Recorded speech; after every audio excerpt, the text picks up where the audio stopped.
Авроточ. Так мальчик назвал свое изобретение. Собран робот в основном из автомобильных запчастей. Он умеет разговаривать на 3 языках и выполняет функцию охранника школы. А талантливый подросток сейчас готовится к участию на международном конкурсе в Москве.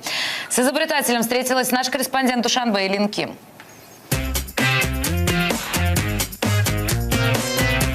Сунатулло вынашивал идею давно. Больше года трудился над сборкой. И вот, робот готов. Светодиодные глаза зажглись. Вес 50 килограмм. Рост почти 1,60 м. Я с детства мечтал создать своего робота. Это все мой папа. Он чинит телевизоры и всегда, когда работал, объяснял, какие детали для чего нужны. Как починить или собрать электроприборы. Он и вдохновил меня на эту идею.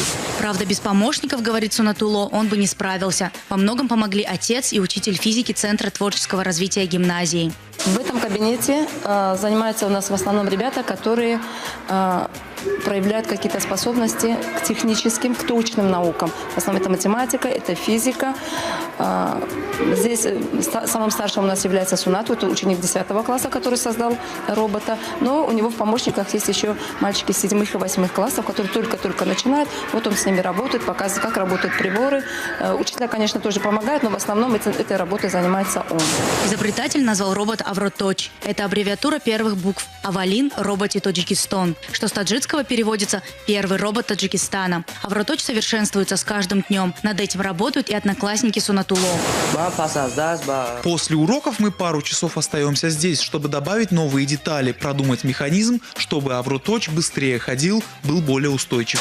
Авроточ почти в совершенстве владеет 3 языками – таджикским, русским и английским. Пульт управления такой же, как у радиоуправляемых игрушек. А это значит, робот может передвигаться по школе самостоятельно.